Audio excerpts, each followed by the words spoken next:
girl, let's talk, okay? Because this whole perimenopause thing is bananas, right? I'm Yeah. like, how am I 48 years old? It's 2025 and we're still like, oh, what? Wait, so you're saying like all these women with all this pain and they can't sleep and they get the sweats and all that stuff, it's it's perimenopause? Oh, it's just because these hormone levels are dipping and dropping and so their body doesn't have what it needs. Hmm. So we could just give them those hormones and they could Hmm. actually function again. And yeah, Yeah. And I'm so with you on that. yeah, I was mystified. Like I Mm-hmm. was deep into perimenopause without knowing it Same. until another woman in the middle of a conference who was also a voice and women, kind of like us, turned to me and said, "Has anybody talked to you about perimenopause?" And I was like, "No." And then she just told me how many of the symptoms, and now I'm in full blown menopause.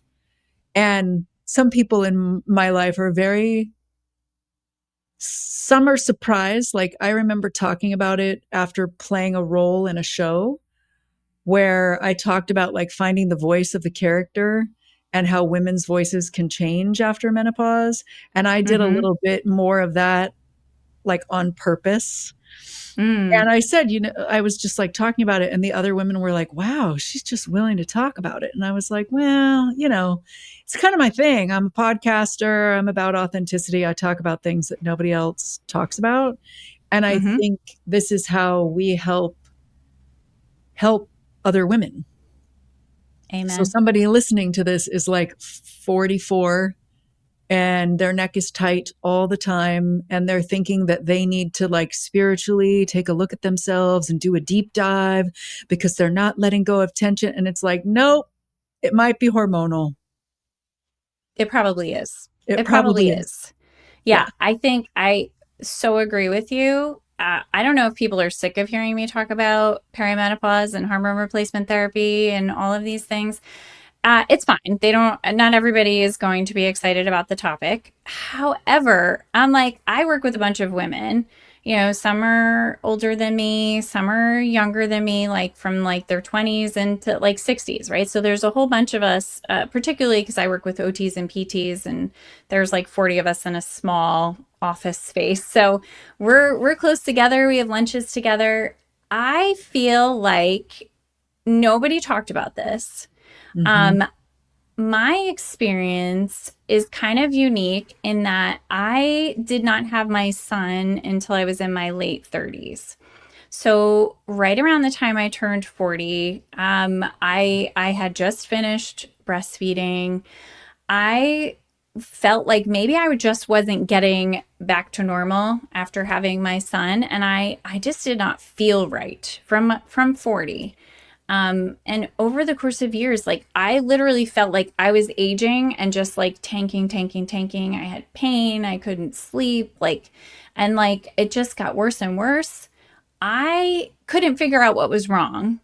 Then Hmm. I thought it was just like hormones after pregnancy and nursing and getting back to normal.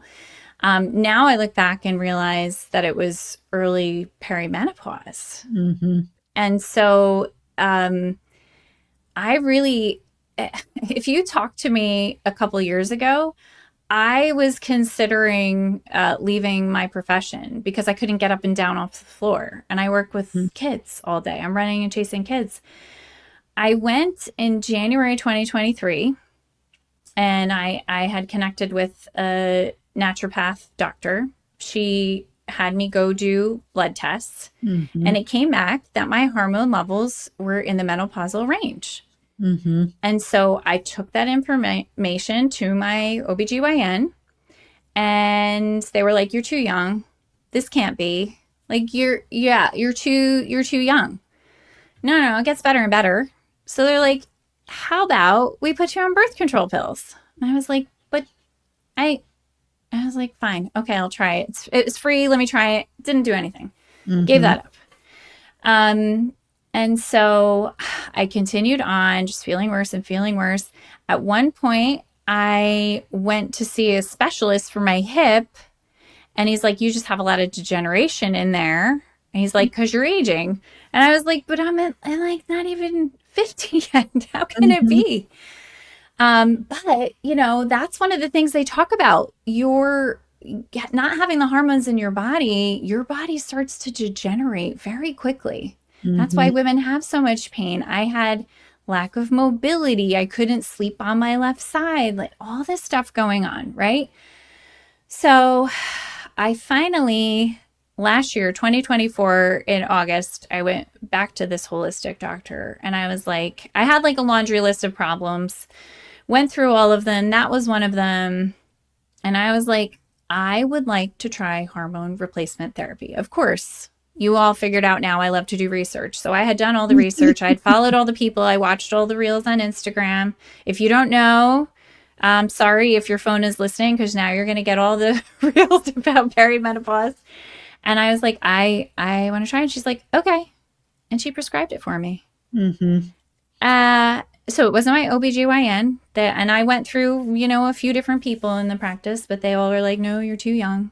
Mhm. I started listening to podcasts with doctors talking about this who specifically work with women in menopause and some of the associated challenges.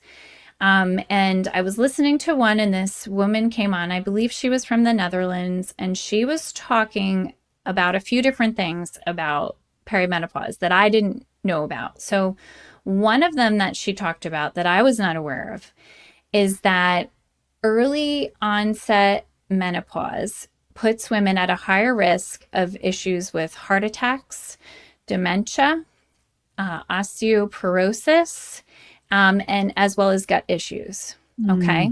Mm. Mhm. Then she says something that nearly floored me.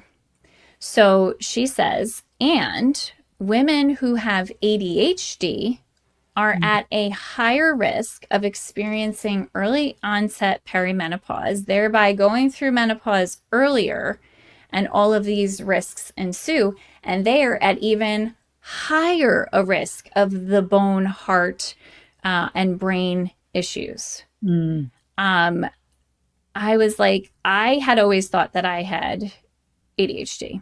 I Mhm. really, truly uh, started to think that in my 40s. But Mhm. there's such a high association of women who were never diagnosed, and that's a whole other thing, Mhm. um, starting to show signs and realizing whether they're self diagnosed or diagnosed in their 40s because of the diminished hormones in your body, which causes less creation of dopamine. Mm. ADHD is dopamine deficiency. And so it's like the perfect storm for you feeling like your whole world is collapsing. Mm. So I went through all that. So I've been on hormone replacement therapy for a year. I started ADHD medication in August. And I'm like, hey, what the heck? Is this what normal feels like? It's been so long.